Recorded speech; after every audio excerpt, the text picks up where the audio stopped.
आज हम सुमित्रानंदन पंत के बारे में पढ़ेंगे, जो कि बहुत ही महत्वपूर्ण टॉपिक है।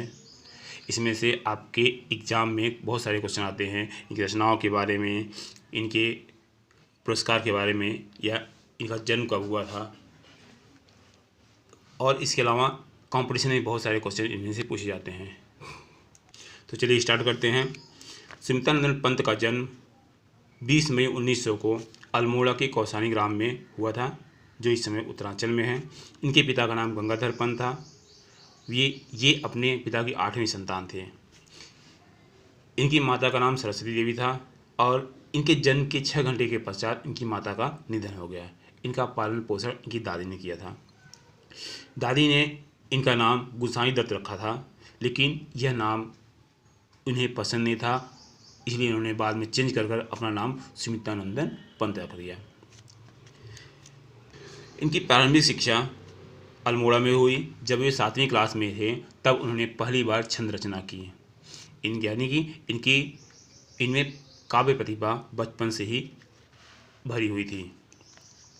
अपने मझले भाई के साथ 1918 में इन्होंने 10th में क्वींस कॉलेज में एडमिशन लिया और वहाँ से 10th उत्तीर्ण किया, लेकिन इसके पश्चात इनका मन बनारस में नहीं लगा और वो वहाँ से इसके बाद वहाँ से वो इलाहाबाद चले आए और वहाँ से उन्हें 12th उत्तीर्ण की।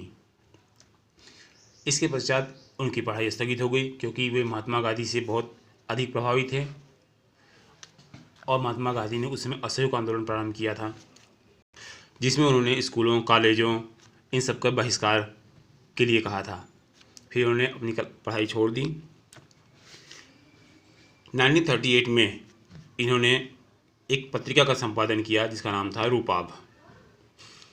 1950 से 1957 तक ये आकाशवाणी में परामर्शदाता के रूप में भी कार्य किया।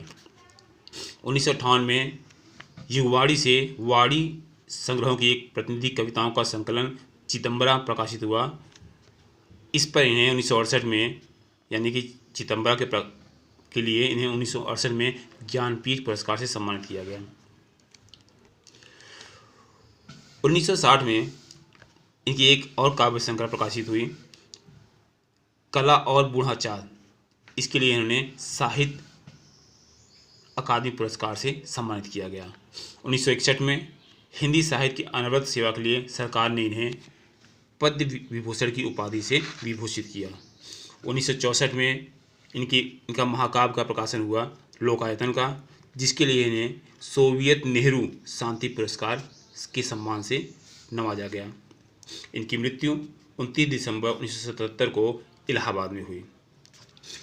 इन्होंने हिंदी, संस्कृत, बंगला और अंग्रेजी पर अच्छा अधिकार प्राप्त कर लिया था। इन्होंने कोई उच्च शिक्षा प्राप्त नहीं की थी, लेकिन अपने स्वाध्याय से इन्होंने इन भाषाओं पर बहुत अच्छा अधिकार प्राप्त कर लिया था। इन्हें बहुत सारी रचनाएं की। ये रचनाएं हैं ग्रंथि, गुंजन, ग्राम्या, युगांत, स्वर्ण किरण, स्वर्णधूलि, कला और बूढ़ाचार, चिदंबरा, सत्यकाम, परिवर्तन, लोकायतन। ये इनकी महत्वपूर्ण रचनाएं हैं जो आपके एग्जाम में पूछी जाती है। हम भाषा शैली की बात करें कि इनकी भाषा चित्रमयी थी, यानी कि ये अपने कविताओं में इस प्रकार वर्णन करते थे कि एक चित्र की भांति हमारे सामने वो दृश्य प्रस्तुत हो जाता था। अपनी रचना में इन्होंने उपमा, रूपक, उत्प्रेक्षा आदि अलंकारों का बहुत प्रयोग किया है। इन्होंने नारी, प्रकृति, मानवतावाद, चेतनावाद के संदर्भ में अपनी रचनाएं की हैं। इन्हें प्रकृति से बहुत अधिक लगाव था, इसलिए इन्हें प्रकृति का सुकुमार कवि भी कहा जाता है। ये छायावादी युग के प्रमुख कवि थे। इस प्रकार हम देखते हैं कि इनकी बहुत सारी रचनाएं हैं जो बहुत सारे कंपटीशन में पूछे जाते हैं। इनके पुरस्कार कि इन्हें कब, किस रचना के लिए कौन से पुरस्कार प्राप्त हुए हैं, तो इन सब बारे में हमने आपको बता दिया है। आपको और अधिक जानकारी के लिए कि आपको हमेशा जानकारी मिलती है, इसके लिए हमारे इस चैनल को सब्सक्राइब कीजिए और आइकन बटन को जो है उसको दबाइए, जिससे कोई भी अगर सूचना मिले तो आप तक पहुंचती रहे।